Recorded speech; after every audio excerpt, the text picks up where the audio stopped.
know what happened. Dang, I'll wait for y'all to come back a little bit. I have no clue what happened right there. Thank you, Yuke. Appreciate that. Thank you so much. Thank you for telling me. I don't know when it cut out or whatever the case may be, but thank you for that. Yeah, missed out on Peak. That was so fantastic. I'm so glad to be here. Man, I gotta make sure I tell Ty about this and tell him that 2 VODs got separated, but it's all right. All right, let's get into the next reaction. Let's go. That was so fantastic, bro. All right, 3, 2, 1.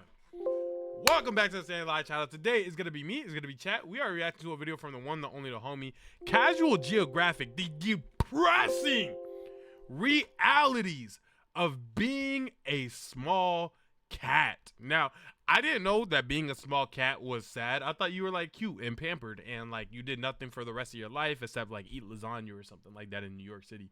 But apparently, I was wrong. Let's get into it. Would have treated us like the— Oh, shoot. Write this down. If you go outside, right? You go outside and you don't find a cat there, you have not gone outside. You've gone to hell. Or the poles, right? Which is the same thing, just frozen over. From the desolate dunes of the Sahara to the wilds of Houston, Texas, cats have colonized virtually Dang, they got leopards in Houston? every aspect of this planet. There is no animal that's gotten more mileage out of humanity just by being itself, and you can tell, because where wolves would have treated us like the plague if they knew pugs were down the line, 99% of people can't tell which cat belongs in a pet store. Thanks for unpausing. It's none of them. And believe it or not, that might just be what kills them. Because 99 is also the percent of wildcat funds that have gone to tigers, jaguars, and other big cats. Big cats are like the football flex of a D1 school. They'll never not have funds for new uniforms and infinite DoorDash. Meanwhile, engineers sleep in bed. I'll tell you one place cats have not populated this home. You know what I mean? There will be no cats on this premises unless. You know what I mean?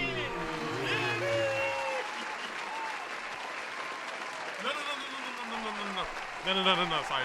But like seriously though, you know what I'm saying? Like I don't want like a cat yet. You know what I'm saying? I'm not a cat dad yet. Infested abandoned bomb shelters. The other cats are so cute it kills them, because most of the public is impressed about the population of something that looks like you can find it in an animal shelter. One cat might already be in the genetic gulag because of it. So this video is about the small cats, for their sake and yours, because no one ever said there were too many cat videos. Pure Spite already made me talk. This is making my cute meters go up right now. Like I am enjoying seeing these cats, you know, about the difference, but the short version is big cats are cats that can roar. Somehow snow leopards slid by. Thank you for that. Basically, a modified hyoid bone is what gives big cats the ability to evacuate your bowels. So whenever someone tries to argue cheetahs, I just let the cheetahs speak for themselves, because vocal Viagra. All right, I am going, while we're watching this, at random moments, I'm going to try to remember every cat that I could beat in a fight. So as we're starting off hot right now, I got a cheetah in a 1v1. 1v1s only. 1v1s only. 1v1s only. To a bird watcher does not a big cat make. Cheetahs are built like the work of a malicious genie. They wanted to be the fastest so bad, now they speed run through life. Being the fastest thing on legs gives them a respectable success rate, but that success gets nerfed. See, that's the thing. I'm not running away. I'm not running away from the cheetah. I know what got me there. Where it doesn't have me, resilience, brain power, thumbs. When about 10% of their kills gets taxed by lions, leopards, and especially a predatory laugh track. And unlike leopards, their claws and conflicts are both non-retractable, so cheetahs can't even do the cat thing and climb from their problems. We used to think cheetahs ran so fast their brains overheat after, when really it's the stress of knowing they're a main character visit away from having concepts for dinner. Or maybe it's the anxiety of their last hookup possibly being a blood relative, since the spotted doormat survived not one, but 2 major bottleneck events, largely by keeping it in the family royal style, which is why the current cheetah gene pool is more like a puddle and not even yeast is that inbred. Cheetahs are so anxious that many in zoos have emotional support. I didn't know that cheetahs was from Alabama. Okay. Dogs serve as role models for the high-strung balls of evolutionary apprehension. Basically, seeing their dogs stay calm helps keep the cheetahs chill, and even gives— Can I try to sing Sweet Home Alabama, but only with cat noises? Or are you guys gonna laugh at me for that? Let me know. Them the confidence to do things like make more cheetahs. But as easy as it is to dunk on cheetahs, it's really not their fault. Being faster than the speed of light has a ceiling when you live in darkness, and the cheetah is essentially an overgrown high-speed house cat in the shadow of lions and leopards. No cap. Do it. And yes. I don't know, man. Try it.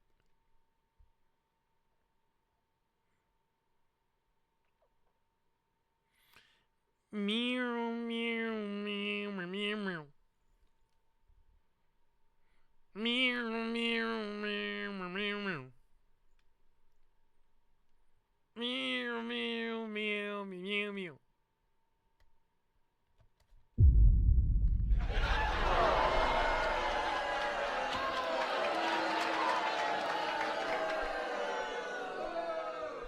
But cheetahs do get props for fully committing to speed with the aforementioned non-retractable claws, ridiculous lung capacity, a flexible spine that makes the scoliosis in mind scream, and even a built-in tail rudder for steering that honestly looks like antelope aimbot. Plus, they'll always have my respect as arguably the most underappreciated single mothers in nature, especially since male cheetahs often reject paternity to go run with the boys, with males forming coalitions to hunt and travel in. So while I don't approve of exotic pets and like any That's gonna kill me. Come on, chat. All I gotta do is rub his ears and its neck. Come on.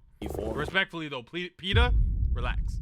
if there's one predator begging to go the way of the wolf, I'd have to vote for the Ferrari feline. The serval took what the cheetah did for speed, but for jumping. The serval's been called the Frankencat for looking like it was assembled at a lost and found. They got ears so big that I probably could convince you that this I'm bodying that. isn't a filter. Each ear can rotate 180 degrees independently, Whoa. and wearing a Mickey Mouse headset means they can pinpoint the proverbial needle in the less than proverbial haystack.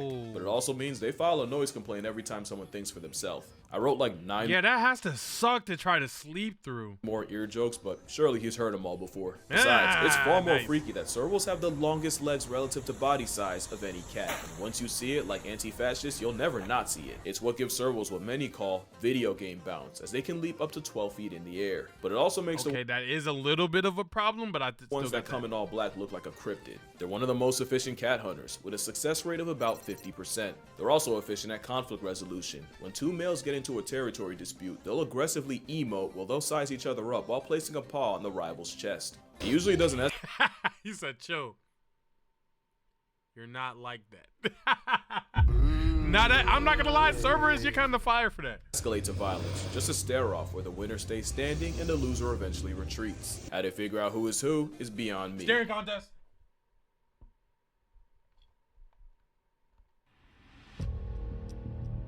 Wait, that doesn't count. Wait, that doesn't count. Wait. Okay, 3, 2, 1.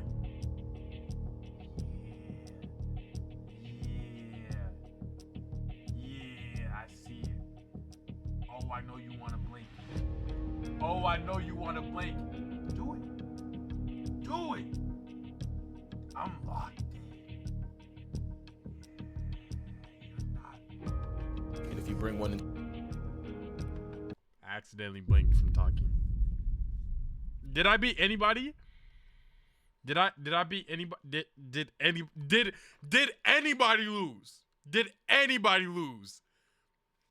I won again. Nope. Win too easy. No. Hell nah. No. Got it. Okay. Back to the video. to your home, expect de-escalation aimed at your cat. Many don't stop at if, with folks mixing I'm not gonna lie. I did. Ah! Yeah, Logie. And there's more where that came from. I only need one. I only needed one. serval and a domestic together to make a savannah cat. Not unlike the pug, I can't say I approve of them as a concept, but I guess it's better than people playing house with an actual wild serval. Doing it with a non-domesticated nope makes even less sense. I've seen many videos of a caracal in someone's house, but not one where he seemed happy about it. The caracal is also called Yo, I hate this cat. This cat looks so ungrateful. Yo, out of every cat that I already don't like, this is literally the cat that I hate the most. And I know that it can only hiss, so that's why it always sounds mad. I don't care. This is the cat that I hate the most. desert lynx, but let's be real, we all know them as floppa, named appropriately after Yes. their ears. It's still up for debate what's the actual purpose of the pigtails. Some say it's to mimic insects and therefore catfish hunting birds, or to blend into the surrounding tall grass. But the theory I'm going with is having graduation tassels on the ears is for nonverbal communication 1v1, I'm still packing it up. All that noise that it's making don't transfer the power, bro. I got that. with other caracals, where they can sidestep or invite social interaction. Come on now, come with on just now. a swipe of an ear. Because whenever you see something questionable in nature, the safe bet is to assume somehow baby making's involved. They have 20 muscles in those ears and, like a serval, can move them around to eavesdrop on prey like a satellite. Caracals are the coyotes of cats. Against a bigger cat, I'm not losing to a But coyote. turns out, caracals are much better at city living than them. With Cape leopards getting 404'd by humans, the caracal has become the apex predator of the Cape Peninsula. Shout out to Cape Town. Which Shout is out a Cape big Town. problem for one particular bird. The caracal also has turbo thrusters for legs, and the sky lynx jumps high enough to be a hazard to flying birds. So the worst thing you can do is show them one that can't fly. Caracals moving into the urban has also introduced them to colonies of Cape Town penguins in the thousands. It's like a fat kid in a cake store, and they act accordingly. One caracal managed to spend a year in the colony as a fugitive, murking an estimated 260 penguins before Wow. eventually getting caught. This literal hissy fit is an accomplished predator, and for some reason, a popular pet. But the tsunderes might be the New Yorkers of cats that communicate in aggression even when they're calm. But like the serval, Oh, maybe that's the one that I'm talking about. Hey, my bad, Cerberus. I just racially profiled you as a cat, man. I meant the one that looked like you. You're the good ones. You're the good ones. The other ones, though, bad. the caracal is better as an air toll to birds than an ouch on your couch. If the serval and caracal have a lot in common, it's because they share lineage, and they also share it with the African golden cat, a cat very few people have ever seen. They're found only in the rainforests of Central and West Africa, and they look like a caracal nature tried Cat is just redrawing strictly crazy. from memory. The lynx left behind is one of the least studied cats on Earth, and not for a lack of trying. Leila Bahaeldin The spent lynx might take a finger off me. 4 years attempting to find an African golden cat, and in total she found one. By accident. It's less impressive that she Wow. spent 1,400 days waiting on a cat, more so that she didn't drop her camera and fumble the first chance she got. I know I would have. It's likely this incognito cat is a result of them sharing an area code with leopards. Studies found that golden cats will actively switch to smaller prey if they happen to be in the hunting territory of a leopard. There's also the Asian golden cat of Aw, it looks so nice. Asia. Right. He looks like a travel-sized tiger and has the nickname Yellow Leopard. They were actually named after Dutch zoologist Konrad Jacob ten Mink. Well, my condolences, Konrad. but Yo, I'm not I would watch a whole movie about like some Mulan spinoff where instead of Mushu, she got a yellow leopard or something. No cap. saying all that again. So that's it. It'll kill you, Stan.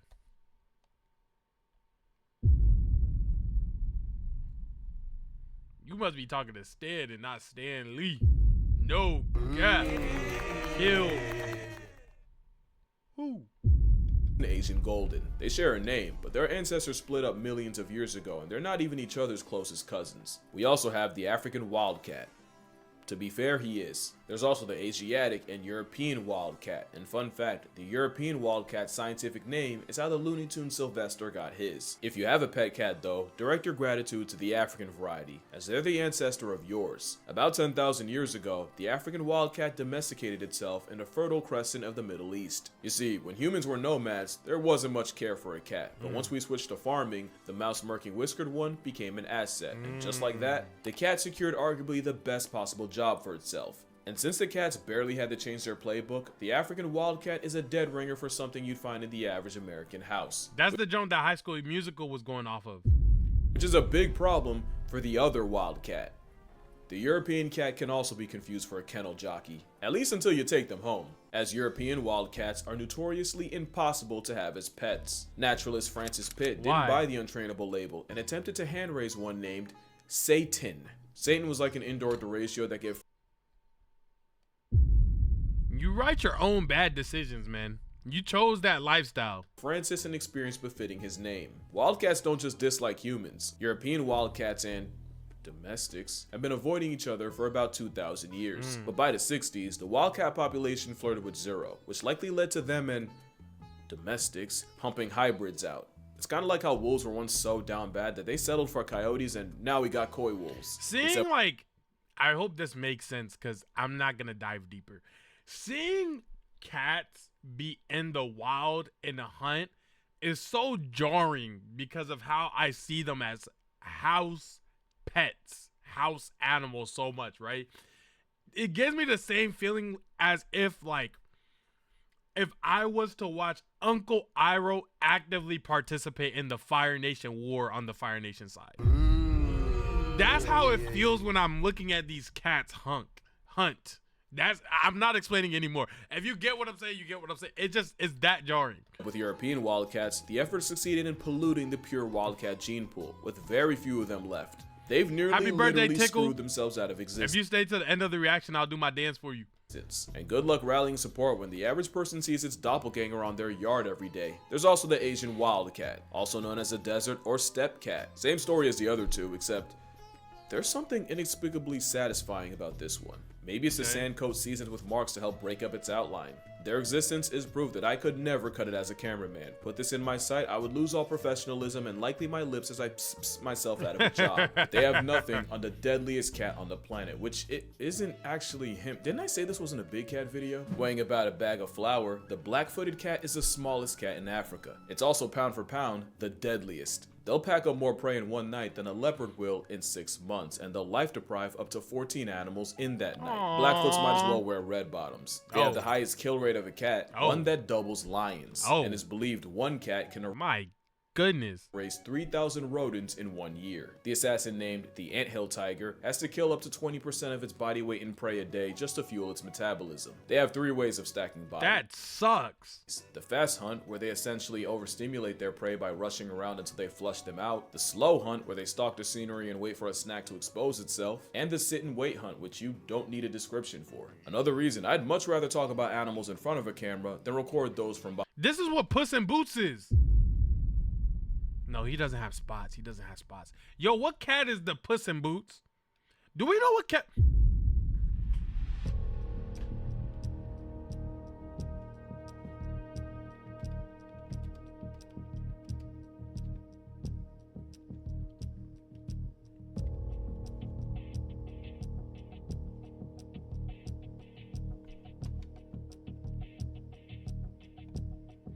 Puss in Boots is an orange tabby cat who is strongly inspired by the British shortbread. Oh, okay.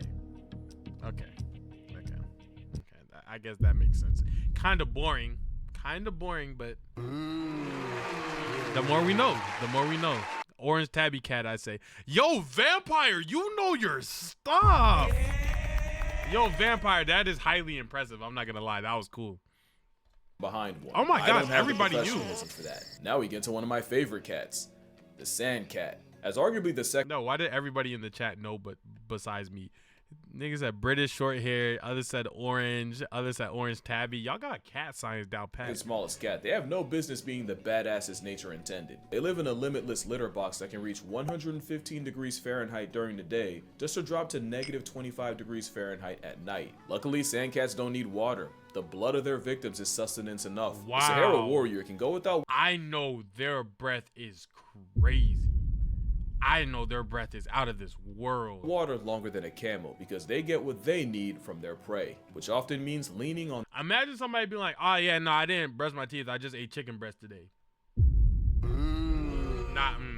Not what I meant to play. Their blood that washes down the venomous snakes the sandcat will headshot and eat. But the biggest headache goes to anyone trying to find them. Sandcats have furry foot pads that protect them from the scalding hot sand, but it also means that they don't leave behind footprints. Also, they spend most of the day underground and the night hunting throughout its range, with some cats covering as much as 8 miles in a little over 24 hours. But even by the grace of God, if you stumble into one, you can still blindly walk by your blessing, since sandcats will famously close their eyes at night when a human approaches, so they can't be clocked by their eye glow. So if you ever see a sandy cat in the wild, say thanks, because that's entirely the cat's discretion. They're so adapted to live in the most unlivable place ever, they actually struggle when you take them out the trenches. The same respiratory system designed for Satan's sandbox is prone to infection outside the desert. You wouldn't want one in your house anyway, since sandcats primarily communicate through golden showers. And if you know about desert animals, the smell of their urine would have them kicked out. Still one of the cats of all time. And on the other side of the spectrum is the fishing cat, not to be confused with the fisher cat, which is neither. Unlike them, the fishing cat actually earns its name. Living in places like the Sundarban mangroves in India and Bangladesh, the aqua kitty can dive and swim long distances. And they fully committed, with partially webbed feet, an aerodynamic head, and claws evolved in the form of fish hooks. Basically the fish Terminator, with about 76% of a Yo, fish can't live anywhere.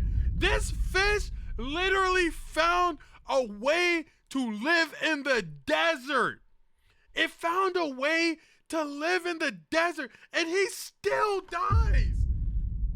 Yo, fish can't go any. Yo, I'm not gonna lie. At this point, it's kind of justice for fish. Fish get cooked everywhere, bro. There's not a single place on this earth where it's good to be a fish, bro. I'm not gonna lie. If you have a worst enemy, bro, what you want him to be reincarnated as is a fish, bro. Fishing cat's diet coming with gills. They spend most of their time in shallow water, wading, and they'll even flick the water surface to mimic insects in order to fool the fish. They're capable climbers too, and scientists have clocked them snatching baby birds out of nests. Fishing cats might be the feline. It's actually pretty surprising that fish make it to adulthood the way that they're eating. Facts. Raccoon equivalent, as they've slowly been moving into city areas of places like Sri Lanka. It's not that out of place to be walking down the street and see a feline fisher hunting in a garden pond, and some are even popping up on rooftops and in attics. Really a catastrophically, no pun intended, underrated cat. And that's actually a problem. They're vulnerable, it's just that most people don't even know they exist, so they— look at the big smile. Look at the big smile on him. He's having a great time. He smiled for the video. get shafted on funding. The flat-headed cat is even less known. We're watching cat honestly, videos. They got hoed hard body. If we would have found them first, they probably would have taken the fishing title. Up to 80% of a flathead's diet can be fish, and those eyes that are almost uncomfortably close together give it perfect binocular fish flatlining vision. Dog, even their toes are more webbed than the alleged fishing cat. But this Auburn aquatic got stuck with flat-headed. Yeah, no, I'd be mad too. Maybe if they had a cuter name, more people would care about the fact they're likely Southeast Asia's most endangered cat, with less than 2,500 left in the wild. Whoa. Not like the leopard cat. They're privileged enough to have two flavors. It looks like a chinchilla, no cap. The Sunda leopard cat and the mainland leopard cat. In fact, they're the most widespread wildcat in Asia, found from India all the way to North Korea and China. Also, shout out India. They got the most types of wildcats in their country, with a record of 15. The leopard cat is also a swimmer and has been known to colonize islands. Disgusting greed. In fact, there's a leopard cat variant that only lives on the Japanese island of Iriomote, with possibly under 100 left in existence. And he's dark skinned? I knew that I was supposed to be over there. Where did he say?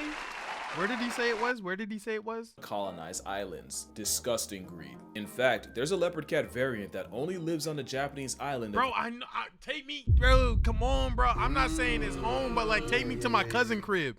Momo!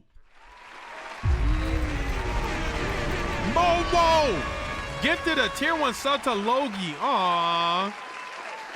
Dang, you giving 5 subs before. That's crazy. Logan, thank you so much. Or Momo, thank you so much for gifting to Logie. I appreciate that so much. Thank you, Logie. Thank you, Momo. Thank you, Momo. Thank you, Momo.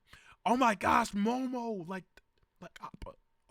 thank you. Iriomote, with possibly under 100 left in existence, making it arguably the rarest wildcat. The leopard cat exists in many forms, so of course folks done turned it into a pet. The Bengal cat is the result of a leopard cat and a domestic mating. Full respects. This is the joint that they be turning into like t-shirts and carpets or mimicking on that, right?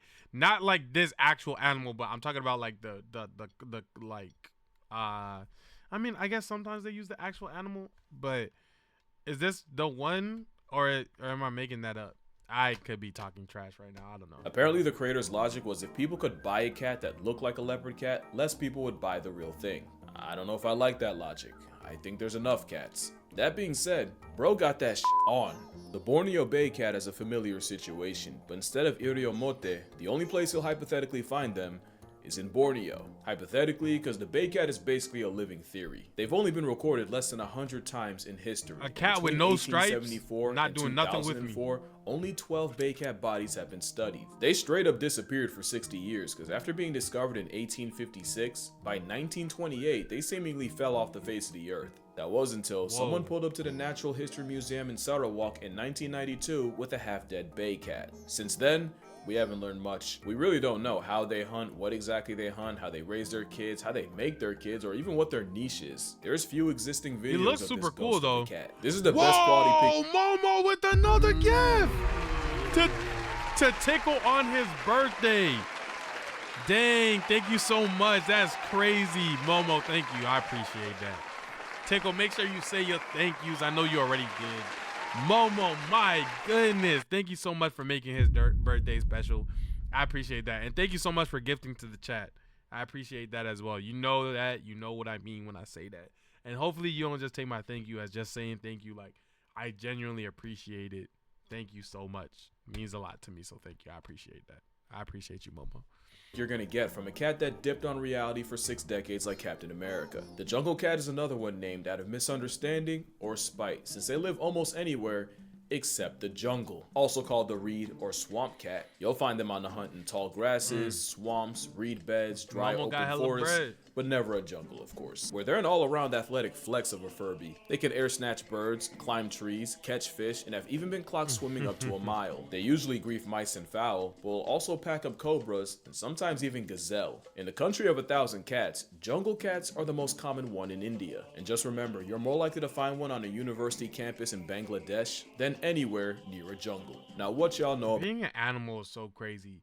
If you have an off day, it means you got eaten, or at least some part of you. It's insane, bro. About the marbled cat. It's a pint-sized monkey of a cat, somewhere in the forest shadowed by like, could you imagine all the times you showed up to work like, I don't really feel like going to work today, and then boom, you come back home, you lost your legs. Like, that's the life of being a prey.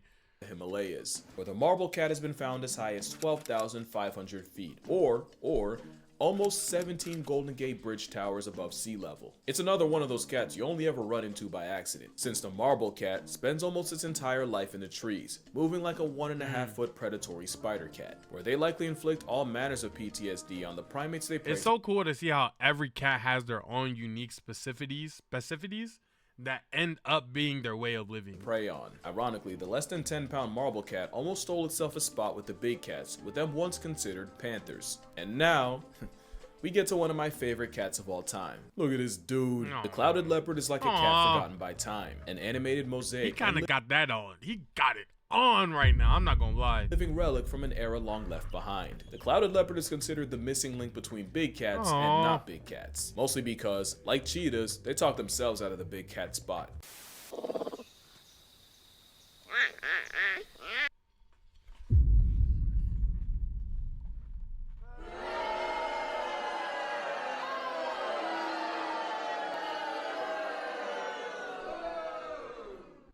Man, take that somewhere else, bro. You sound like baby Simba trying to be king with that voice, bro. That is an apex predator, one that's about 3 feet long. I swear I thought they were jaguar Packing it up. size as a kid, but that's probably because the first time I ever heard of one, it was trying to turn the rugrats into baby coffins. They are the closest thing to a modern day saber-toothed tiger, not by DNA, but by virtue of having the longest canines relative to body size of any cat. Like the leopard cat, the clouded leopard has a Sunda and mainland variant. While this photogenic fossil has never attacked a human, they're a threat to literally everything else. And with ankles that can rotate, and not just in the Gordon Hayward way, they can climb down trees head first like a squirrel, or upside down, because when you're apex, you just start trying shit. They're even a danger to each other. They're one of the hardest cats to breed because males often kill their mates in the process. Less than 20% of cloud cats in captivity are successful at mating, making them the panda of cats. Wow. But if you were expected to drop trout, That's crazy. They pulled a spider effect. make a beast with 2 backs with a complete Why does that have stranger in a eyebrows? room full of warriors, you'd be less than cooperative too. It doesn't matter the size or the looks they serve, a cat of any kind is a savage to its core. And look no further than this guy. The rusty spotted cat is called the hummingbird of cats, and they're another one that could spawn in a pet store and no one would blink. That is until it murks everyone else. The rusty spotted is a highly skilled assassin that'll pounce on prey from the trees, and I really wish I had footage of that. It looked like one of those characters in the movie that's supposed to be like, oh, this character's soft, it's sweet, it's da-da-da. And then on the secret side, it's like an assassin character type of thing. Like, you see it all the time in animated movies. 19th century T.C. Gurdon kept a paperweight predator as a pet that earned his respect by hunting the squirrels in his house. The cat earned a little more when T.C. caught it attempting to choke out a gazelle by clamping on its neck, and the cat had to be physically removed from the now surely traumatized gazelle. That doesn't change the reality that this cat would get my credentials confiscated if I ever had to film one. I wouldn't have that problem with this one though. Not because he's not cute, but because that joint is not cute. he looks terminally unenthused by life and I don't want to add to it. The palace cat, also called a manul, is in a perpetual state of ain't shit funny. They actually learn to growl before they even open their eyes. They're born beefing with life, and believe me, They have their reasons. Maybe it's because that junk looks like an infinite wisdom cat. Like that junk look like it could give me advice. their choice of home can be negative 58 degrees Fahrenheit in the winter, all the way up to 90 degrees Fahrenheit come summer. Stanley, one's faults don't come from the actions that they've made. The only faults that comes from a person happens in the memory of their past. For what is a fault but a moment of weakness and a lapse of judgment? And when you choose to remain in that fault instead of moving forward, that is when it's your fault.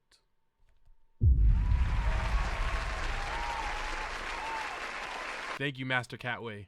Or it might be the fact that living in God's waiting room with limited exposure to pathogens means palace cats are highly susceptible to getting folded by disease when they leave the mountains. It's possible it's because their mating ritual involves the male just following around the female for days until she's ready, something I'm sure neither's happy about. Or it could be their scientific name being ugly-eared cat. I challenge you to find a picture of a palace cat that looks happy. This is the closest I could get. Just a temperamental ball of laundry lint that will use its tail as a blanket and will even stand on it to warm their feet. Speaking of which, the manul is actually the size of a house cat. It's just having the densest fur of any cat gives it an adorable sleeper build. The palace cat is notably afraid of humans and will go out of their way to avoid them, unless you feed them. You could never convince me not to love me some palace cat. Not even a palace cat itself. You could fix your face though.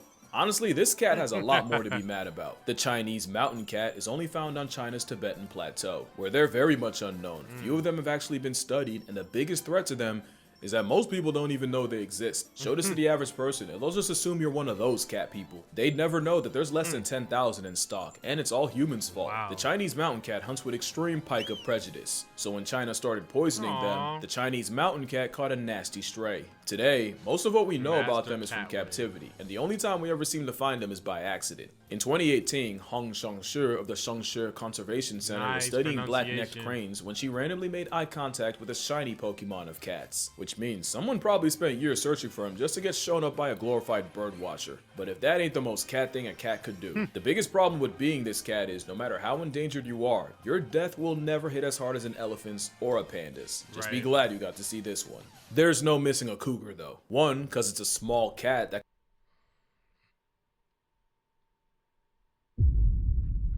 Cougar we gonna have to see about. They gonna get kind of hectic. could mog some of the big ones. They vary in size and actually get bigger the further they get from the equator, but most males sit around 130 to 160 pounds. Some can clear 200. 130 is not whooping me. Nothing 130 is whooping me. And in 1979, a hunter brought down one weighing 276 pounds. Cougars also have the most extensive range of any American animal, and a prey base of about 500. Garfield on steroids is liable to murk moose in the Yukon, and rodeo ride guanacos in Chile. Cougars are the CrossFit freaks of cats, with Olympic medaling bounce while being able to swim a mile and travel over 1,000. They also might be the most ethical killers. They're a predator with a preference not to scavenge and would rather eat what they kill. Cougars are also way more generous than anyone thought, with many being caught sharing kills with other pumas. From 2012 to 2015, it got generosity in his blood. I don't got no generosity in mine.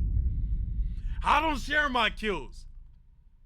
In Yellowstone, 118 interactions were recorded between at least two cougars, and 60% of these occurred at kills, and many of them involved sharing. In fact, there's a scene from Our Planet where a teenager who just left his mom attempts to steal food from a giant mountain of a male twice his size, and in a complete plot twist, the old man let the little one slide. But there's one predator that gets absolutely no love from cougars. Because mountain lions and wolves have a blood feud where wolf packs will— You see how went for the neck right here? No love. Look, he only got to his neck because he fell.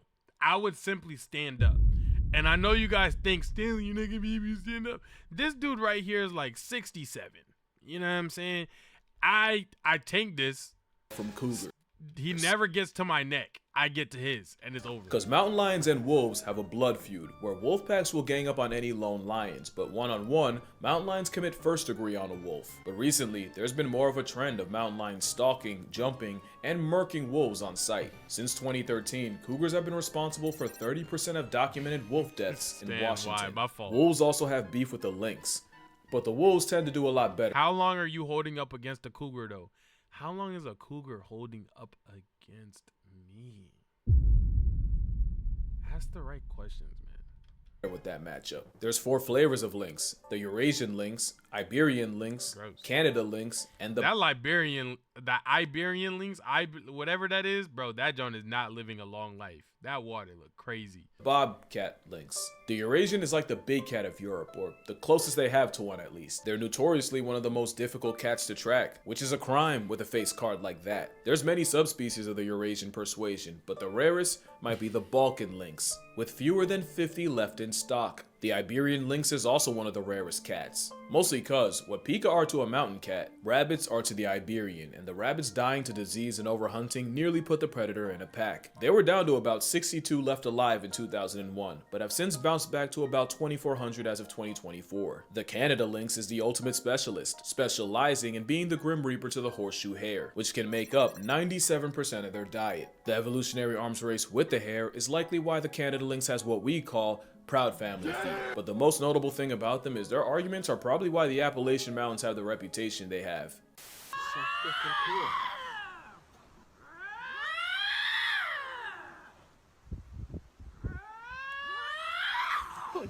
Then there's the bobcat, which I learned way too late in life is just a lightweight lynx, named after their short, stubby, truncated tail. Is that out of pocket? Would naming this guy Toby or Robert be? You decide. Bobcats aren't just the most common wildcat in America, they have one of the longest grocery lists too. They'll hunt rabbits, birds, mice, squirrels, but will also fish for salmon and sometimes try and solo deer. One bobcat was caught dragging a shark out of the ocean, and before you ask, of course it's Florida. Another was caught attempting to bully a black bear out of food. The lynx is dangerously close to being considered the honey badger of cats. They're just a castration claim away. You know, I almost forgot to mention, the cougar also shares distant lineage with the cheetah, but its closest relative is... This is a jaguarundi, or dark jaguar, even though it looks like a self-hating weasel. I feel bad for them. Because their ranges overlap, they're definitely aware of cougars, and knowing that's what your closest cousins got blessed with is like evolutionary rage bait. Right. It's like the maned wolf and bush dogs, just remarkably unserious. The jaguarundi moves like an animal that should only exist in black and white film, but being built like an identity crisis otter actually helps them hunt without being put on a shirt themselves. The fur slinky's able to slip through dense undergrowth while avoiding other cats, which they're really good at. In fact, they coined the phrase, the ocelot effect. Yeah, he which looked means dead like if you an see an otter. ocelot, you know you won't find a jaguarundi, because the former Stanley as a cat, that has to be a microaggression. bullies them into hiding. But apparently the biggest threat to a jaguarundi is being mid. According to researchers, the problem is they're not the biggest cat, they're not the smallest, they're not even the biggest of the smallest, they have no spots, no stripes, they're not especially endangered, just a Yo, this cat sucks. Why did you guys call me this one, bro? remarkably unremarkable cat. In fact, a lot of times they get caught on cameras when the lensman was checking for someone else. Even their name isn't that original. I really hate that for them, because a jaguarundi's dope enough on its own. They deserve better. Same with the Andean mountain cat. They're endangered, and finding this cliff kitty in the wild would mean psing in the Andes mountains as high as 12,000 feet. It's beauty that'll take your breath. That is, if the altitude leaves any left. We don't know that much about this cat, and that has to be the 6th time I've said this in this video. And that's the problem. They also prefer death over bondage, because they almost refuse to survive in captivity. Every time we tried, the mountain cat retired to a was before we could learn anything, making it one of the least understood cats on the planet, and we still can't nail down exactly how many there are. But that's also cause they're constantly getting confused with the pampas cat. The pampas is like a video game character with multiple colorways. You ever experienced the anarchy of playing Smash Brothers with 8 Kirby's? Yeah. Studying the pampas is pretty much the same, since science says there might be 5 different species of them. Might be because some argue there's only one species of pampas cat, just with 7 subspecies too. But most agree on 5 flavors of this feline. Like the mountain cat, we don't know that much about a cat that often lives where it feels like you're breathing through a straw on a treadmill. Despite what you've heard, it's actually lack of curiosity killing cats like the Andean or the pampas. I'll throw another nice one at flip. you. Joffrey's cat. Named after some French dude, so more like Geoffrey. Another problem with being a house cat is people will pick them up thinking they're a house cat without a home, only to find out at the vet, which has to be annoying. It's kind of like snatching the vertically challenged off the street and then trying to put a grown man in a booster seat. To be fair, that's the black morph version. I promise you I'd make the same mistake. Yeah. Joffrey's friend has also been called the salt cat, because they've been seen stalking places like the salt flats of Bolivia. It's one of the most common wild felids in South America, and their color actually changes depending on where, with Joffrey's flexing a leopard colorway in the north, but wearing a silver coat in the south. They've also been called fishing cats, and people have seen this pet-sized cat crossing raging rivers crazy. 100 feet wide. Now I put these 3 cats together because they honestly look like 3 stages of the same Pokemon. The Ocelot looks like a Latin clouded leopard, so I stand them off principle, even though they have the eyes that knows something's coming and knows you can't stop it. Although given the chance, I'd probably let it happen. The Ocelot's prey consists of anything that won't kill them first, including other cats. Getting bodied. But there's one animal they seem to be friends with, and out of all the options they have, for some reason they choose opossums. Ocelots and opossums have been caught casually walking around together, and this wasn't just that has to be a really cool feeling as a possum. Like, yo, my dog Ozzy, don't worry about him, he mad cool, trust. One-time occasion. This has happened multiple times throughout the years. They even tested this by placing fabric strips with the scent of an ocelot, one with a puma's and some random third, and the opossums overwhelmingly preferred Eau du Ocelot. We don't know what it's about, but I'm getting shades of badger and coyote. The Margays like nature copied the ocelot assignment, but changed a few answers. It's an anime-eyed paralysis demon to anything in its weight class in the trees. They also have ankles that can rotate 180 degrees. That looks like a cat bug. Meaning they can free run through trees and cancel life subscriptions while hanging upside down. It's a mythical tree merchant that'll use psychological warfare against their prey, because Margays will imitate the sound of their prey to lure them out. One Margay was watched mimicking the cry of a baby tamarin, apparently well enough to convince the adults to stop what they were doing and investigate. This branch warrior is serotonin to anyone who isn't a bird or a monkey. But the Cod is that cat mad motion in his community. Like boss music for depression. Also called the Guinya, it's one of the smallest cats in the world, weighing about as much as a 5-pound dumbbell. Unfortunately, not everyone thinks they're cute. To Mapuche locals, the Cod was an omen of famine, disease, and even death, and would Doesn't saying weighing as much as a 5-pound dumbbell kind of take away the comparison that you're trying to make? Like, facts, you've been doing great this whole video, you've been killing it. I just feel like we find something that weighs 5 pounds relatively and say that instead of like, because now you could just say that for anything, like weighs as much as a 100-pound car. Like, it didn't even have to be a car at that point. You get what I'm saying? I just feel like, never mind. Destroyed on sight. According to legend, the Cod is immune to bullets and has a habit of decapitating chickens to drink their blood, which led to a lot of farmers smoking them out of principle, even though Cod do them a service with free rodent control. Luckily, the Cod's reputation has gotten better throughout the years. And last and certainly not least is the tiger cat, also known as the Oncilla. It's like nature heard me hype the clouded leopard and the Margay just to mess around and give me both. When they're not stalking the jungle floor grocery shopping, they're shacked up somewhere in a tree. It was once thought to be another version of an ocelot until they were eventually determined to be their own thing, and in 2013 it was discovered that there's actually 2 separate species of tiger cat, but in total it's said there's under 10,000 tiger cats left, with deforestation speedrunning the decline. And just like that, that is every small cat. Holy f***. This will be by far my longest video. Only cats could get that out of me. Cats are in this weird place where they're so normalized, many don't realize how close many of them are to only existing in past tense. Right. But one way to help is just by acknowledging them. And I've done my part, so that's gonna do it for this video. Look, I'm tired, bro, so we just gonna run through this. My book, my Patreon. Nice. If you feel like it, I don't really need it. Drink water, call your parents, cat, and I'm gonna see y'all in the next one. Hey, babies. Aww. You got 500,000 people that love you. Getting bodied. If you guys enjoyed the video, click this one. You're statistically gonna like it. I'll catch you guys in the next one. With that being said, goodbye. Peace. W video. Why do my wrist hurt? Me not being a cat person and watching a 29-minute cat video.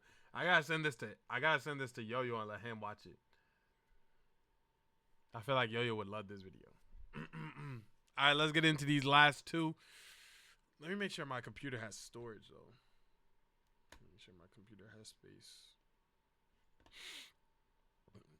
How y'all feeling, chat? Y'all still good, bro? Y'all still up? Y'all still awake? Yeah, this is mine right here. And I don't think I need these. There we go. For now, I got space. Yes, I'd love to see Yo-Yo watch the casual vid. No cow. Okay. Oh, you got to do the dance. Oh, you're 100% right. I got you. Don't even worry about it.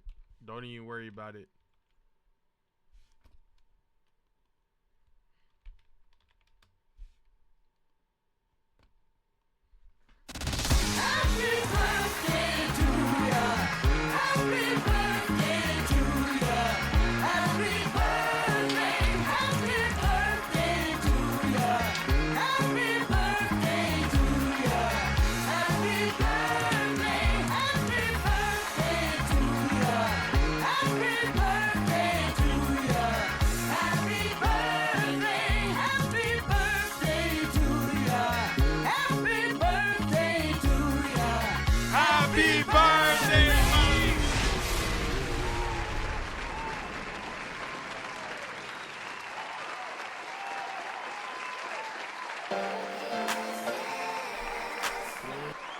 D copyright. Ooh, happy birthday, Tickle Monster. Happy birthday to my dog. More life. Another 365 around the sun. You know that. Another 365 around the sun, G. You feel me? Another close another close communication with the solar system, my dog. You feel me? You know, just one more ring around them roses. You feel me, my dog? Come on now, global movement, my dog. Happy global movement, my dog. Feel me? Hey, many asteroids and stardust, my dog. Asteroids and stardust, my dog. Yeah. Come on now, you know that. You know that, bro. Come on, man. Hey, comets and quasars, my dog. Comets and quasars, my dog. Come on now. Hey, Milky Way again, boy. Milky. Everything but happy birthday. Milky Way again, my dog, bro. Feel me? Happy, bro. Happy to have you here, bro. Happy birthday, bro. Welcome back to the Stanley Live Channel. Today is me, chat. We'll react to a video from the one, the only, the homie, a talking hat. The most painful zookeeper deaths ever. Let's get into it. Let's go. The crush incident. It was supposed to be the trip of a lifetime. He went on a date with his crush to a zoo. She said no. He jumped inside of the tank, inside of the exhibit, and then he ironically got crushed. A married couple from New Jersey traveled to Zambia for a safari. Well, I was already wrong. It was a chance to see the wild up close, to experience Africa's rivers. No, don't tell me somebody died through one of these. Oh, I might never do one of these. And its wildlife in their most natural form. But unfortunately, nature has no script. And in an instant, paradise turned into pure horror. The couple joined a group boat traveling down the Zambezi River. Luffy? They had Luffy on the boat and still lost? Should have hit that gum and go, no, I should stop. The water looked calm, and the banks were filled with life by the singing of birds. Buffaloes, waterbucks, and eagles were just some of the absolutely gorgeous animals they were able to see. Then, without warning, the boat was struck. By what, you ask? Well, they didn't know. But it was something that rammed the boat so powerfully that its impact capsized the vessel. Whoa. All of the tourists were thrown and you can't even plan for something like that, man. Out of the boat into the water in pure confusion.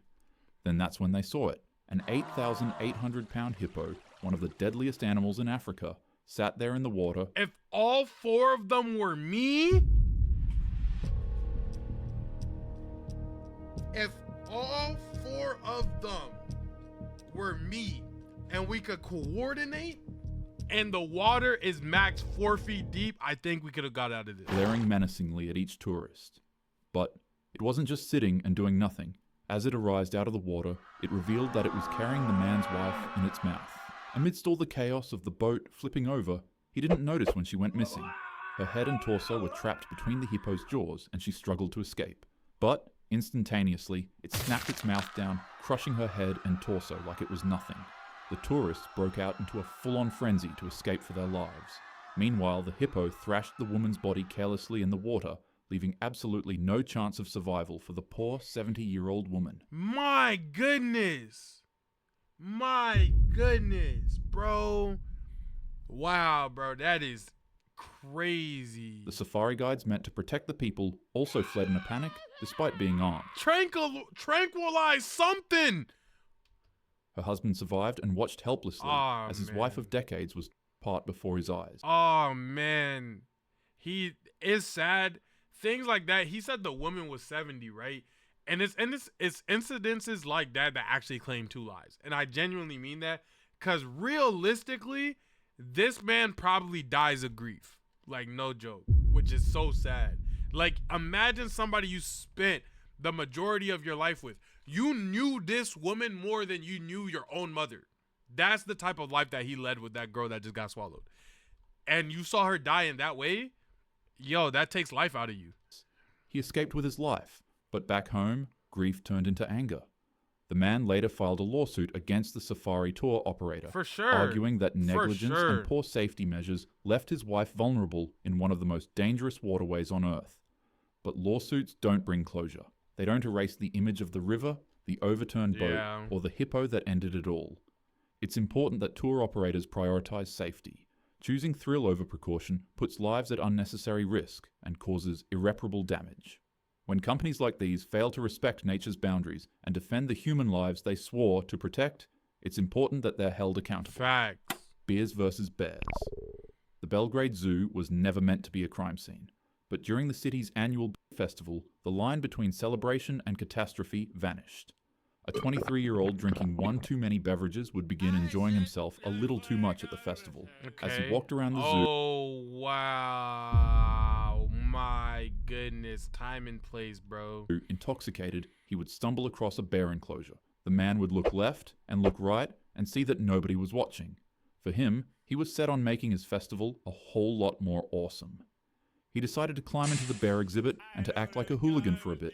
As he finished his shenanigans and got ready to leave the enclosure, Masha and Misha, two massive brown bears, approached him. You could probably already guess what happened to the man at this point, but to tell you anyways, one of the bears swiped at his face with a force so powerful that it obliterated it. The man panicked, but without a second to waste, the bears quickly attacked him. By the time zookeepers stumbled across the bear enclosure, they confusingly found the man's clothes laying neatly to one side. Upon further investigation, they were horrified when they found the two bears in their feeding corner devouring half of the man's body together. The zoo staff tried to recover what was left of his body, but the bears fought viciously to protect their grim prize. After the incident, investigators pieced together what happened. Scattered inside the cage were beer cans, stones, bricks, and even discarded mobile phones. The conclusion was grimly obvious. The man likely had too much to drink and climbed into the enclosure during the festival. The zoo's director put it... See, things like that, right? I still feel bad that the life got claimed, but it's like, bro, time, place, you're drunk, you're an idiot. You have to do better with your life than that. Life is so precious. I say this all the time. People are in situations where they would love to have the ability to just live life, and then you chose to do that with yours. You can't let that happen, bro. bluntly. Life isn't something that's that frivolous, bro. It must be that, because only an idiot would jump into the bear cage. For the man, sadly, Like, his... you telling me he jumped in barehanded? I said, hey, yo!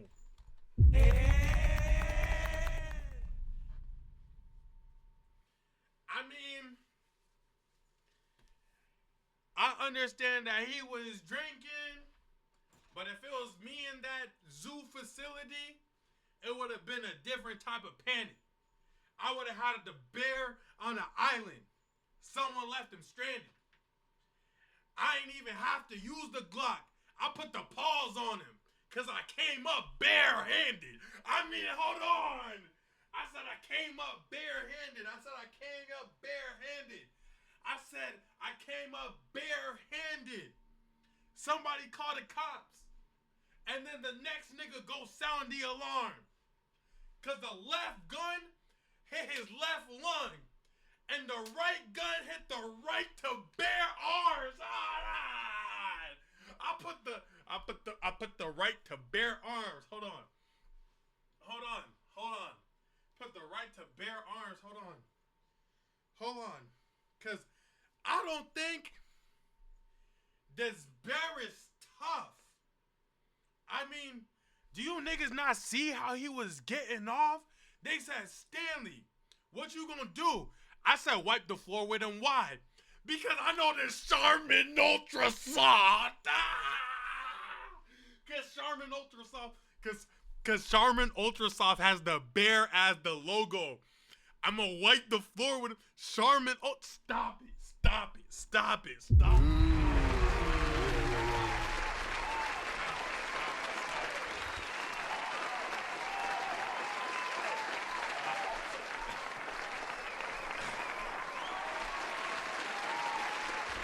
But night like, of drinking ended not with... But like, you know, rest up to bro and all that too, though.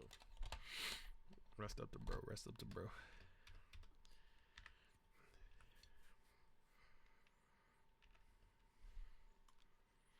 Why can't I hear nothing? Oh, muted. Drinking ended not with... but rather with fangs and claws. Drink or no drink, don't climb into cages. The flattening incident. On January 14th, 2011, a 33-year-old elephant handler was going through routine training with Edie, a 26-year-old 8,000-pound African elephant. The animal had been taught to respond to commands, to shift when directed, Right. to walk when told. No. Which, honestly, giving an elephant commands like it's a little puppy dog is actually pretty cute. But the only difference between a puppy and a 4-ton elephant is that it's 4 tons. Well, 4 tons. Right. And when you're dealing with those 4 tons inside of a narrow stall full of steel bars, there is no room for error. After receiving a command, Edie shifted her massive body backwards.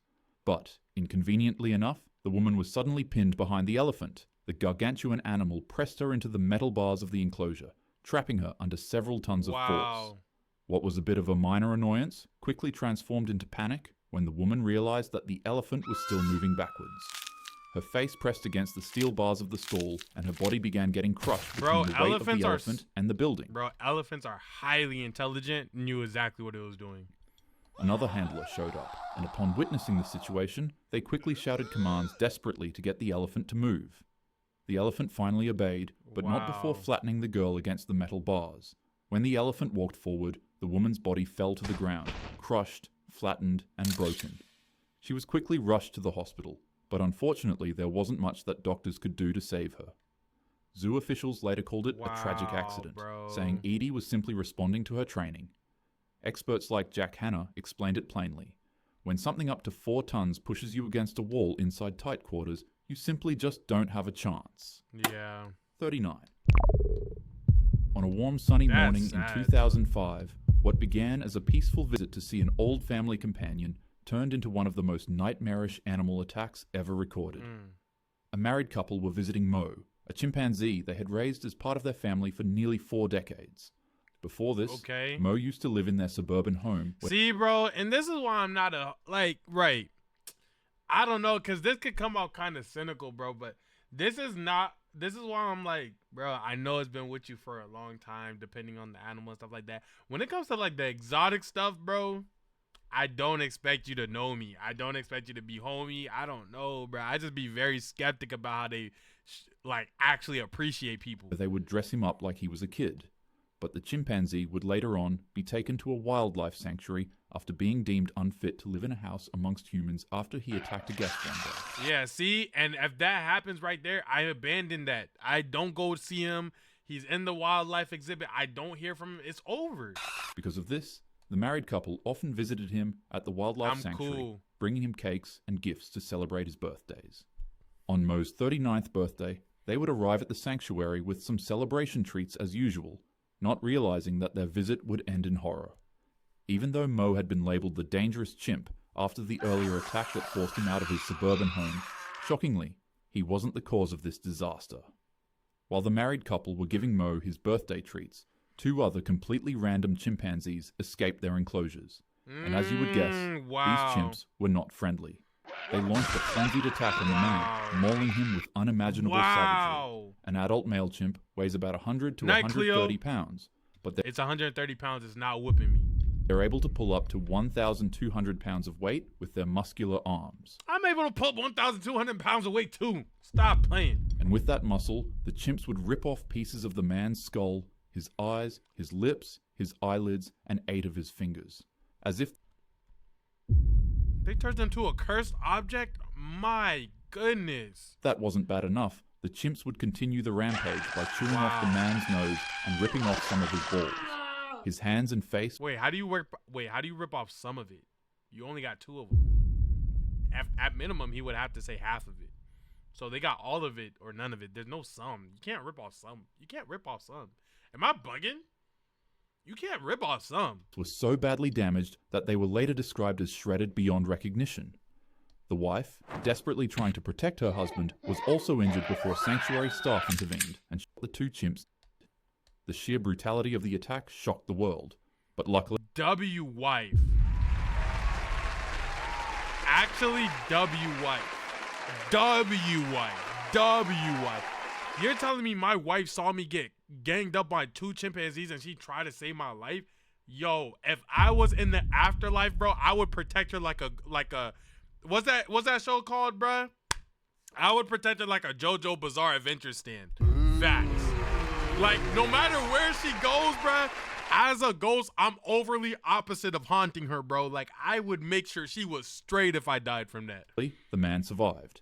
Doctors said Oh, that he it was a survived. complete miracle, as his injuries were beyond what most humans could endure. The incident became infamous, not just because of its horrificness, but because of the controversy it raised. If Mo hadn't been removed from the married couple's house, they wouldn't have needed to go to the wildlife exhibit to see their chimp, which means they would have never been attacked. But I at never went to go see the chimp that attacked people. the same My time, opinion. the attack they experienced showcased the unpredictability, dangerousness, and brutality of chimpanzees. Yeah. And for them to have had one inside of their house It's while inviting crazy. guests over made some individuals turn their fixation to them instead. In regards to whoever's at fault, it's your opinion to make. But Yeah. one thing is for sure. These are wild animals. Wild. They can't be domesticated, nor can they be reasoned with. But, as humans, we can still show them love and give them the respect and space they need to live out a full, healthy, and happy life without endangering any of the other lives around us. Super facts. Respect nature and your neighbor, and the world goes round. Now, go and have a happy day. Oh, shoot. You know, come on. You know we got to do it. Have a happy day, Talking Hat. Hold on.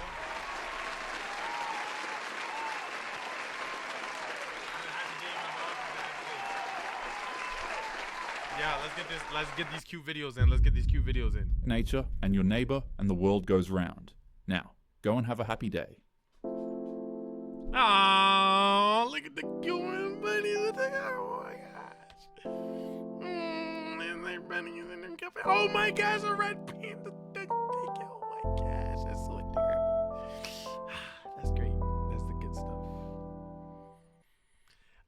If you guys enjoyed the video, you will like this one right here. Click on it. It's statistically a video that you would like to watch. I'll see you guys in the next one. With that being said, goodbye. Peace. So adorable. All right, we got one more react left, guys, and then it'll be out for the night. I appreciate y'all sticking the night shift with me, staying the course, even through the lag that happened at the beginning. All right, let's get into it. Hey. Oh my gosh, it's about to be 4 a.m. No cap. If you have to leave, I completely understand. Welcome back to the Stanley Live channel. Today is going to be me. It's going to be chat. We'll react to a video from the one, the only, the homie, Mr. Stories. My student became my roommate. And then my buddy. Let's get into it. Let's go. This is Sus Roblox Stories Ep 1. Let's go. Buddy, MF. My student became my roommate and then my F buddy, MF. This Did I is say my Roblox? I mean Reddit. account of something that happened a few years ago. It's mostly true except for some of the dialogue that I had to reconstruct to the best of my memory, contrary to what everyone else on here claims. No one is remembering exact dialogue years later, haha. Right out of college, Right. I got a job teaching high school. I was 22 years old and teaching kids who were 14 to 18. It was a great job. I love teaching and I'm pretty good at it. But I was advised early on to be very wary with female students. The small age gap between me Whoa! What is we talking about? be good at it. But I was advised early on to be very wary with female students. The small age gap between me and my students, coupled with the fact that I was single, could spell danger. What was the small age gap? Say the age gap. Don't hide about it now. Don't bring it up and say you don't. Sir, don't bring up the age gap without actually saying what the age gap is, bro. Spill the tea. Don't be ashamed of your actions now. Overall, I was professional with all my students. I had to be in order to get them to take a younger teacher seriously. As a human male, I couldn't help but notice if a girl was conventionally pretty, but I made it a point to never let my thoughts drift any further than that. Long story short, I taught high school for a few years, but like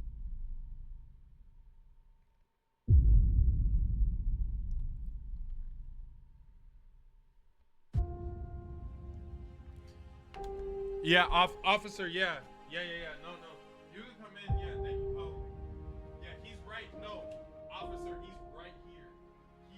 He's right, no. Right there, yeah, right here, yeah. I think that's him right there playing Minecraft. Yeah, that one, yeah.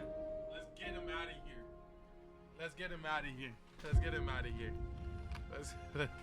Yeah, that's, hey, I'm not gonna lie, chat.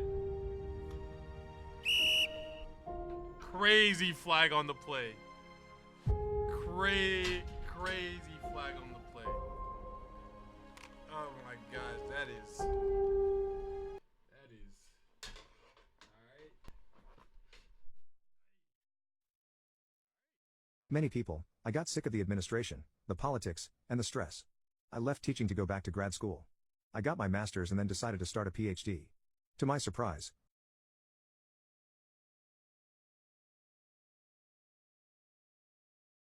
in my first year of my PhD program, Jenny, one of my former students, started going to the same school doing a master's. When I started teaching, she was a junior, so I knew her for 2 years before she graduated. She always struck me as reserved, but opinionated and confident. We were in the same department and ended up having a couple classes together. It was strange for her to talk to me and not call me Mr. Yo, thank you so much. I appreciate you, Yuke. I'm gonna go back and let's start her here. for 2 years before she graduated. She always struck me as reserved, but opinionated and confident. We were in the same department and ended up having a couple classes together. It was strange for her to talk to me and not call me Mr. N, but she quickly got over that and became fairly friendly with each other. We would meet up for lunch every now and then and I'd advise her on what courses to take and how to apply for PhD programs. The program I was in places a ton of emphasis on language acquisition as a means to further your research abilities. It's basically an expectation that you'll spend a summer or even a year overseas fully immersing yourself in language. The summer after my first year in the PhD program, I decided to spend a couple months in Seville, particularly because my university has a close relationship with the university there and costs for housing would be significantly cheaper. I arrived in Seville and after a bit of trouble figuring it all out, found where I'd be staying. It was a small dorm building, just 3 floors, with each floor having a common area with a bathroom and kitchen surrounded by 6 small bedrooms. Because it was summer, the entire building was vacant when I got there, which was a bit of a relief. I don't know. This has like all the canon events of what you need for it to be like weird activities. Like the undisclosed age gap, the prior lusting over the younger aged member, the power dynamic, and then the last piece of the puzzle happening outside of the United States. It all like that's like every single like time I see it on social media, that's like the melting pot concoction for like these guys, bro. It was nice to have some quiet solitude to relax in. Those who have done grad school understand the importance of de-stressing. After a week, though, I woke up to the sound of one of the university administrators in the common area. She must have been showing a new student the dorms. I got dressed and poked my head out of my room and to my surprise, it was Jenny. The administrator was showing her and another woman I didn't recognize in the dorms. I jumped out to greet them, with Jenny apparently being as surprised as I was. Apparently she had plans to go to South America but they fell through and she ended up in Seville as well. As much as I appreciated the solitude, a friendly face in a foreign land is always a welcome sight. You're right. I had to go out to one of the library archives that day, but when I came back in the late afternoon, I found Jenny and the other girl, Grace, sitting in the common area drinking tea. I sat with them and chatted a bit before the 3 of us decided to go out and get a late evening dinner. While we were walking, Jenny began to joke about the 2 of them ruining the privacy I had for the previous week. I guess you have to stop bringing women back to the dorm room every night now that you're not alone, she said with a teasing smile. That joke caught me off guard. Although we'd gotten to be pretty good friends over the course of the past year, our conversations never veered away from academia and research. Yeah. He's like, hey, yo. You know me, a different girl every night, I joked back. Again, for those who have done grad school, you understand how the vast majority of us spend more time with books than we do with intimate partners. She didn't say anything else about it, but her broaching the topic stayed in my mind for a bit.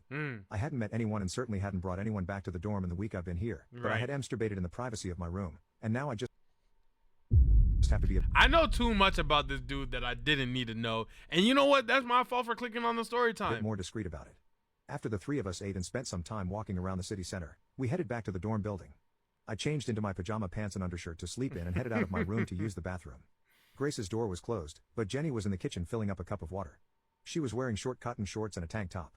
To be honest, I'd never really thought of her sexually, but the sight in front of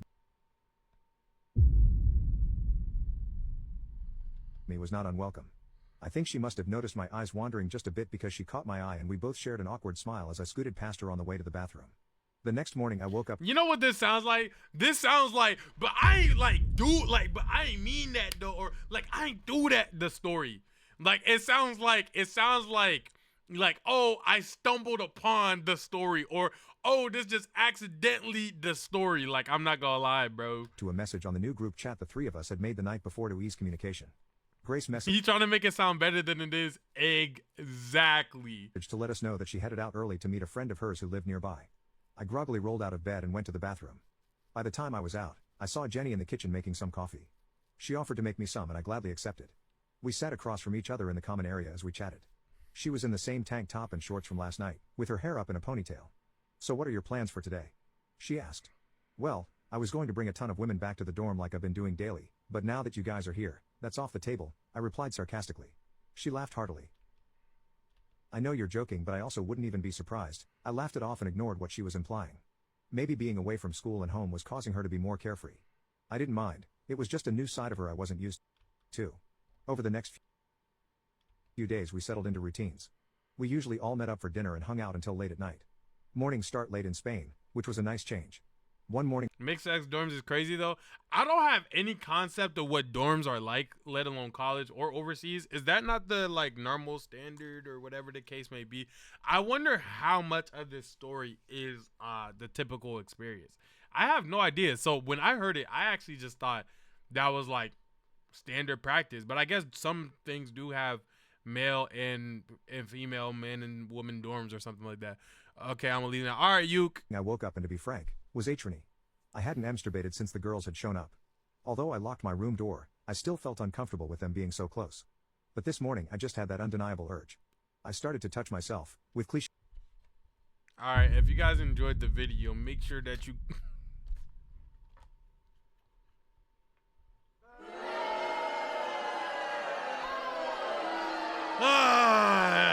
okay, no. There's 4 more minutes on it. There's 2 more minutes on it. I got it. Fantasies running through my head. But halfway through, I started to hear a faint sound. A light buzzing. I thought maybe it was something like an air conditioner, but that wasn't Nah, finish it, bro. I don't like how you said that. the sound the AC in this building makes. It took me a second, but I realized the sound was coming from directly on the other side of the wall. Jenny's room. I realized. She must be using a vibrator. She must not realize. You found that out just like come on. You heard a slight sound in the night and you figured out that come on. You didn't know that, bro. You were creeping. Come on. Let's keep it a band. You didn't know that. Let's keep it a band 1,000. You didn't know that. That the sound of it could barely be You, the man who doesn't get to run into women often, just knows what the sound of a supposed to be. Come on, let's keep it a whole band 1,000. heard through the wall. I was simultaneously surprised and turned on. It didn't take me long to finish myself off and I grabbed a towel to clean myself up. I got up and ran over to the shower while Everybody a gooner in this dorm is crazy. Ah, Yelena, you came at the end. I'm about to end. making sure the common area was empty. By the time I came out of the bathroom, I saw Jenny was now in the common area drinking coffee on the couch. Hey, good morning, how's it going? She asked. I was having trouble looking her in the eye, knowing what I heard earlier. I'm alright. Are you having a good morning? Yup. She responded perkily. I don't know what got into me at this point. What I said next was so out of character for me that I'm still shocked I ever said it. Yeah, I heard. I was standing in the doorway of my room and waited just long enough to close the door to see the look of understanding dawn on her face. I was freaked out that I had been inappropriate or creepy, so I waited in my room until I could tell she had left for the day. Part of me was proud for being bold in response to the teasing she had doled out earlier, and part of me was worried I was being a creepy older man. Later that evening the three of us met up for dinner again at a small restaurant down the street. There was a guitarist playing outside and the sound of his music filled the street. I love the sound of Spanish guitar, Jenny said. I'm sure you'd still be able to hear from the dorm, especially with how thin the walls apparently are, Grace replied with a smirk. Jenny shot her an embarrassed look and slapped her shoulder. Okay, apparently she had told Grace about what happened this morning. Grace simply laughed at her. Oh, relax, it's normal. She turned to me. If you ever hear any sounds from my room, just do your best to ignore it. Jenny and I broke out into laughter. Grace was more outgoing than either of us are, so it was nice to have someone break the ice and ease the tension I was. Yo, everybody in this whole entire situation is freaked out. Grace is freaked out. The teacher freaked out. He freaked out. She freaked out. Dad freaked out. The building freaked out. Everybody's freaked out. Everybody's freaked out. Worried about. When we got back to the dorms, it was late and we each headed straight to our rooms. I laid in bed, unable to sleep. I was undeniably turned on. I can't pretend like the two women I was sharing this space with weren't both SI. Although I had taken care of myself earlier in the day, I felt the urge again and began to touch myself. A few I don't even know that part. I don't really know. You could hide some things out the story, bro. You don't have to say things verbatim, bro. Minutes later, I got a ding on my phone. It was Grace on the group chat. Whichever of you is having some special time right now, please keep it down. Holy poop. I wonder, I know that there probably is a second. I just don't know where the second is. It's not this one. Is it?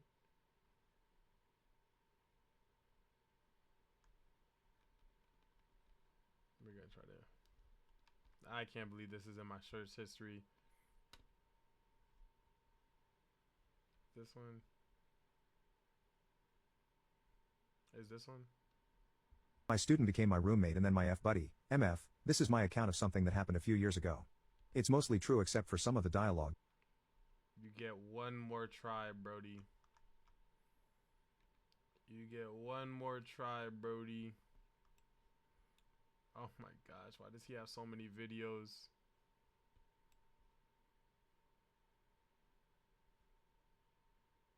Why does he have so many videos?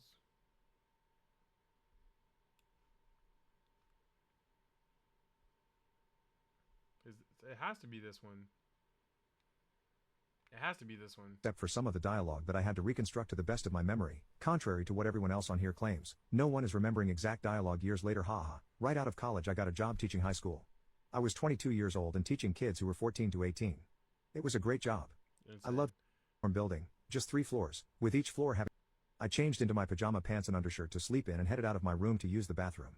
Grace's door was closed, but Jenny was in the kitchen filling up a cup of water. No, She was wearing short cotton shorts and... How did we watch this one? He says that the new one's on his channel. No, no, no.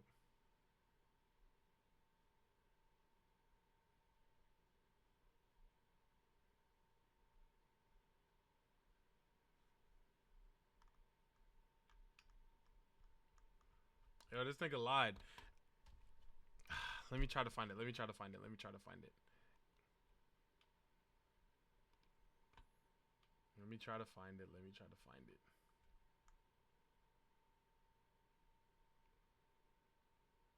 Jenny, one of my former students, started going to the same school doing a master's. When I started teaching, she was a junior, so I knew her for 2 years before she graduated. Okay. She always struck me as reserved, Right. but opinionated and confident. We were in the same department and ended up having a couple classes together. It was strange for her to talk to me and not call me Mr. N, but she quickly got over, Okay, we get that part. and now I just have to be a bit more discreet about it. After the 3 of us ate and spent some time walking around the city center, we headed back to the dorm building. I changed into my pajama pants and undershirt to sleep in and headed out of my room to use. Morning I woke up to... Halfway through, I started to hear a faint sound. A light buzzing. I thought maybe it was something like an air conditioner, but that wasn't the sound the Part AC... 2. That's cool. Can we have a part 3 then? My goodness, please. The more I search for this, the less I want it.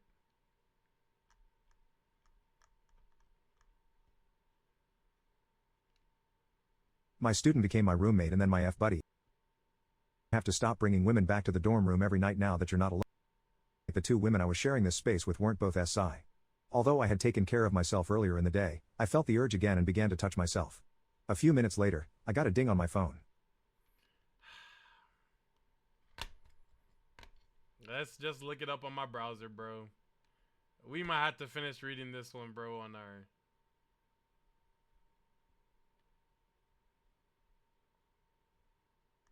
Oh, wow. It's actually deleted. Oh, he caught a case.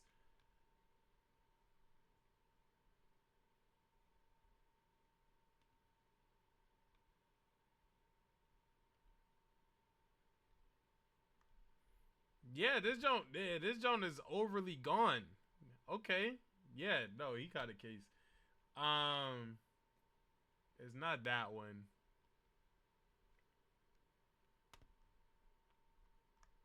And people are saying this is the full story.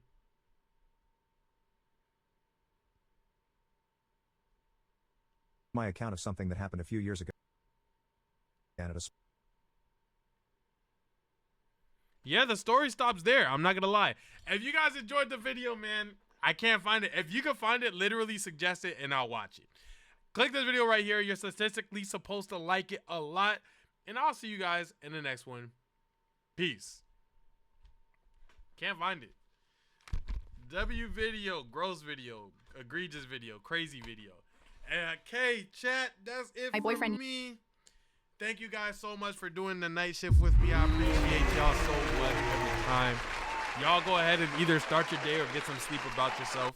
I'm going to see you guys tomorrow. Probably towards the night again. If not, then towards the afternoon. I love you guys. Make sure you guys sleep well, eat well, drink well. You know what I'm saying? Pray and all that. Okay.